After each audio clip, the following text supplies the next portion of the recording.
बिस्मिल्लाहिर्रहमानिर्रहीम। लाखों करोड़ों दुरूदो सलाम मोहम्मद मुस्तफ़ा सल्लल्लाहु अलैहि वसल्लम और आले मोहम्मद पर। मैं हूं उमर दराज गोंदल।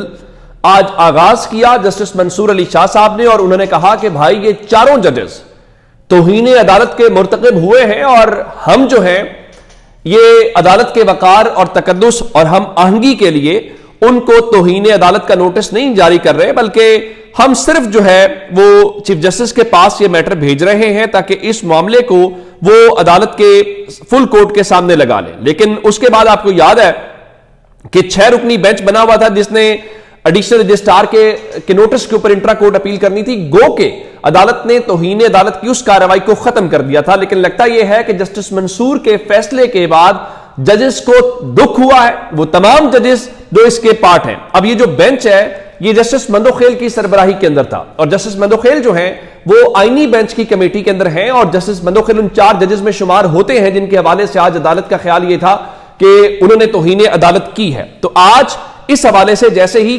समाअत शुरू हुई तो नजर अब्बास जो एडिशनल रजिस्ट्रार हैं उन्होंने कहा कि वो अपनी इंट्रा कोर्ट अपील वापस लेना चाहते हैं क्योंकि उनका मामला अदालत ने तौहीन अदालत वाला मामला खत्म कर दिया। तो जस्टिस मंदोखेल बोले कि आप अपना धावा वापस ले सकते हैं, दरखास्त गुजार नहीं, दरखास्त अब हमारे सामने लग चुकी है। तो अतर बिन साहब ने कहा कि आप अपनी अपील वापस क्यों लेना चाहते हैं? तो उन्होंने कहा कि तौहीन अदालत का नोटिस चूंकि वापस ले लिया गया है। तो मंदोखेल साहब कहते हैं कि ऐसा तो था तो आप पहले बता देते। तो जैसे अतर बिन ने कहा जी क्या तौहीन अदालत की कार्रवाई खत्म होने का ऑर्डर आ चुका है? तो उन्होंने कहा जी बिल्कुल ऑर्डर आ चुका है। तो फिर मंदोखेल साहब बोले कि आप अपना क्लेम वापस ले सकते हैं लेकिन अपील वापस नहीं ले सकते और आप अगर कमरा अदालत से बाहर जाना चाहते हैं तो आप जा सकते हैं। तो जस्टिस मंदोखेल ने कहा कि जब तौहीन अदालत की कार्रवाई खत्म कर दी गई तो फिर ऑर्डर कैसे दिया गया? इस फैसले में तो मुबैना तौर पे तौहीन करने वालों में चीफ जस्टिस याह्या अफरीदी को भी शामिल किया गया है। क्या मुबैना तौर पे तौहीन करने वाले फुल कोर्ट तश्कील देंगे? यानी अब मंदोखेल साहब जस्टिस याह्या अफरीदी का केस लड़ रहे थे रिमार्क्स के जरिए और उनका जी मरकजी केस आईनी बेंच के सामने समाअत के लिए मुकर्रर है। फिर जस्टिस मोहम्मद अली मजहर आए और उन्होंने कहा तौहीन अदालत कानून में पूरा तरीकाकार बयान किया गया है, दोनों कमेटियों को तौहीन करने वालों के तौर पे होल्ड किया गया है। तरीकाकार तो यह है कि पहले नोटिस दिया जाता। सारी दुनिया के लिए शफाफ ट्रायल का हक है। क्या जजेस के लिए आर्टिकल 10 शफाफ ट्रायल का हक हासिल नहीं है? जो फुल कोर्ट बनेगा क्या उसमें मुबैना तौहीन करने वाले 4 जजेस भी शामिल होंगे? हमें नोटिस दे देते, हम 4 जजेस उनकी अदालत में पेश हो जाते। तो जैसे शायद वहीद ने कहा कि क्या इंट्रा कोर्ट अपील में वो मामला जो अदालत के सामने ही नहीं है क्या उसे देख सकते हैं? तो जस्टिस मोहम्मद मजहर साहब ने फिर सवाल उठाया कि क्या हम फैसले के खिलाफ इंट्रा कोर्ट अपील दायर करेंगे? तो मंदोखेल साहब ने कहा जी हम अटॉर्नी जनरल को सुन लेते हैं, मुनासिब होगा कि जजेस जो है वो क्रॉस टॉक ना करें। तो आज जजेस बुनियादी तौर पे इस सारे मामले के अंदर ये सारी चीजें एक दूसरे को सुनाते हुए दिखाई दिए। अच्छा, उसके बाद हुआ क्या कि अदालत ने ये इंट्रा कोर्ट अपील जो है वो वापस लेने की बुनियाद के ऊपर केस को निपटा दिया। अब बाकी जो जजेस हैं उन्होंने इंट्रा कोर्ट अपील वापस लेने की वजूहात कहा कि हम देंगे, लेकिन अतर मिनल्ला साहब जो हैं और जस्टिस शाहिद वहीद जो हैं उन्होंने कहा कि बगैर किसी वजूहात के। लेकिन जस्टिस मंदोखेल और मोहम्मद अली मजहर वजूहात बताएंगे और मुसरत हिलाली और इरफान सादत भी इस हवाले से जो है वो करेंगे। लेकिन यहां पर और भी बहुत सारी आज बातें हुई। जस्टिस अतर मिनल्ला ने इवन बेंच से अलग होने का भी इंदिया एक मौके पर दिया और यह कहा कि अगर यह बेंच कार्रवाई जारी रखना चाहता है तो मैं इस बेंच से अलग हो जाऊंगा। हमारे सामने इस वक्त कोई केस है ही नहीं, हमारे सामने जो अपील थी वो गैर मौसर हो चुकी है। अगर बेंच कार्रवाई जारी रखना चाहता है तो मैं माजरत करूंगा। अच्छा, अब ये चले अपील तो आपने निपटा दी और जस्टिस अतर मिनल्ला और शायद वहीद साहब ने आपसे इख्तलाफ भी किया, लेकिन इस सारे मामले के अंदर जब ये जो इसके ऊपर जजेस ने तो ये अपना सारा कुछ किया, लेकिन अतर मिनल्ला साहब ने 2 रुकनी बेंच के फैसले की हिमायत की, यानी मंसूर अली शाह साहब के और अकील अब्बासी साहब के, और उन्होंने कहा कि चीफ जस्टिस समेत किसी को भी नोटिस जारी करने के ऊपर कोई कदगन नहीं है। लेकिन अतर मिनल्ला साहब ने सुप्रीम कोर्ट में जारी सद जंग के ऊपर भी तबसरा किया और कहा कि 6 जजेस के खत पर अगर सुप्रीम कोर्ट डट जाती तो आज ये हालात ना होते। जो कुछ हो रहा है ये अदलिया के इस इदारे की बदकिस्मती है। फिर जस्टिस मंदोखेल जो है वो आईनी बेंच और दीगर मामलात के ऊपर वजाहतें देते रहे और कहने लगे आज ये मफादात वाले मामलात पर मुझे बोल लेने दें। आईनी बेंच में शामिल करके हमें कौन सी मराद दी गई हैं? हम रोजाना 2-2 बेंच चला रहे हैं, ये मफादात हैं। अगर आईनी बेंच में हमारा मफाद है तो फिर जो नहीं शामिल वो मुतासरीन में आएंगे। मफादात वाले और मुतासरीन दोनों ये केस फिर नहीं सुन सकते।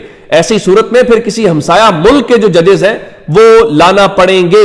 अच्छा, अब ये जो मामला है इस वक्त जिसके ऊपर जजेस, फिर मंदोखेल साहब एक मौके के ऊपर बोले कि हमने आइन का हल्फ उठा रखा है, सुप्रीम कोर्ट के किसी फैसले का हमने हल्फ नहीं उठा रखा। अच्छा, ये जो जिस हवाले से फिर मंदोखेल साहब बोले कि जिस अंदाज में तौहीन अदालत का मुर्तकिब करार दिया है, मैं कमेटी के इजलास के अंदर नहीं जाऊंगा। अच्छा, ये सारी बातें हो गई और उसके बाद ये जो केस है जिसकी बुनियाद के ऊपर ये सब कुछ बना था, वो जनाब लगा हुआ था आईनी बेंच के सामने, और आईनी बेंच के मामलात के हवाले से भी मामला जो है आज टूट गया। और उसकी वजह क्या थी कि वहां पे भी सवालात यही हुए कि आखिर इन केसेस को मुकर्रर कौन करता है और कैसे करता है। कस्टम्स एक्ट से मुतालिक केस जो जस्टिस मंसूर से 8 रुकनी आईनी बेंच के सामने किया गया, तो जस्टिस आयशा मलिक ने माजरत की और बेंच टूट गया उनका। मैं इसके ऊपर तफसीली वजूहात दूंगी और अब केस जो है वो दोबारा मुकर्रर करना पड़ेगा। अच्छा, इस हवाले से एक और डेवलपमेंट ये थी कि आज ये सवाल हुआ, मंदोखेल साहब ने भी कहा कि देखिए कि आईनी बेंच के सामने मुकदमात लगाता कौन है, क्या मुकदमात जो है उड़कर आते हैं? और यही तो जस्टिस मंसूर साहब सवाल उठा रहे थे। तो आज उस बेंच में जब वो सारा कुछ आया तो जस्टिस आयशा मलिक ने उस जिसमें वो अलग हुई सवाल किया कि आईनी नुक्ता है क्या? तो वकील अकरम शेख साहब ने कहा कोई आईनी नुक्ता नहीं है जिसमें आईनी बेंच को सुनना पड़े। तो फिर जब ये सवाल हुआ तो फिर मोहम्मद अली मजहर साहब बोले कि ये रजिस्ट्रार ऑफिस तय करता है कि कौन सा मुकदमा कहां लगेगा। तो फिर जो है मंदोखेल साहब ने कहा ऐसा तो नहीं ना होता, ये मुकदमा उड़कर रेगुलर बेंच में जाए और उड़कर आईनी बेंच में आए। तो जस्टिस आयशा मलिक ने कहा यही नुक्ता तो हम दूसरे केस में देख रहे थे कि फिर बेंच ने मुकदमा रेगुलर बेंचेस की कमेटी को भिजवा दिया। अब आप हैरान इस बात के ऊपर होंगे कि आज जस्टिस मंसूर ने फैसला दिया और कहा कि फुल कोर्ट लगाएं। उसके बाद आईनी बेंच में जब 26वीं आईनी तरमीम का मैटर आया, वहां पे भी तमाम लोगों ने कहा कि फुल कोर्ट लगाएं। तो माहौल फुल कोर्ट का है। उसके अलावा ये जो तकसीम है जो सुप्रीम कोर्ट के अंदर इस वक्त पोलराइजेशन है वो बहुत ज्यादा है। फुल कोर्ट लगेगी तो क्या होगा? हुकूमत का वोट पूरा है? नहीं जनाब, वोट पूरा नहीं है।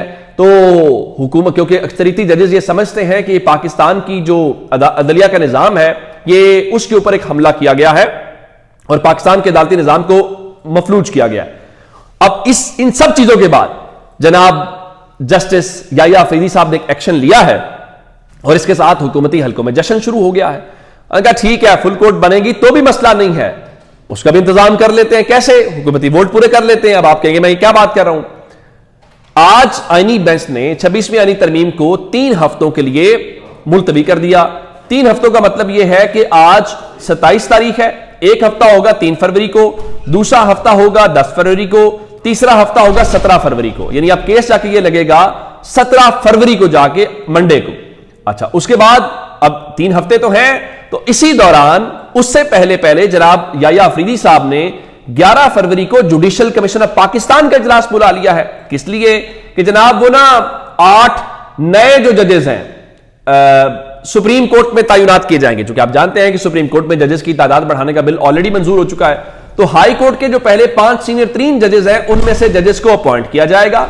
और इन जजेस की अपॉइंटमेंट का मतलब क्या है कि आप मुमकिन तौर पर अगर 17 फरवरी को इजलास होता है, समात होती है, तो 11 फरवरी को आप जुडिशल कमीशन के इजलास में हुकूमत के वोटों के साथ 8 नए जज लगाएंगे और अगले दिन उसी दिन नोटिफिकेशन सदर करेंगे। इस्लामाबाद हाई कोर्ट की तरह वो ओथ लेंगे, ओथ लेके सुप्रीम कोर्ट में आ जाएंगे। फुल कोर्ट बनाएंगे तो उन 8 को भी आपको बिठाना पड़ेगा। जब उन 8 को भी बिठाएंगे तो यूं मुमकिन तौर पर जनाब जो है हुकूमत के वोट्स पूरे हो जाएंगे। सो फुल कोर्ट का भी मसला हल नहीं होगा। याया अफरीदी साहब ये रिटायरमेंट हो जाएगी, ओहदा खत्म हो जाएगा, लेकिन ये सारे इकदाम कौम याद रखेगी। हुकूमत को ये रेस्क्यू करना, अब लोग तो कहेंगे कि फिर कहीं ना कहीं सेम पेज तो है जो एक दूसरे को बचाया जा रहा है। तो अब तक के अपडेट से अपना बहुत सारा ख्याल रखिएगा। खुदा हाफिज।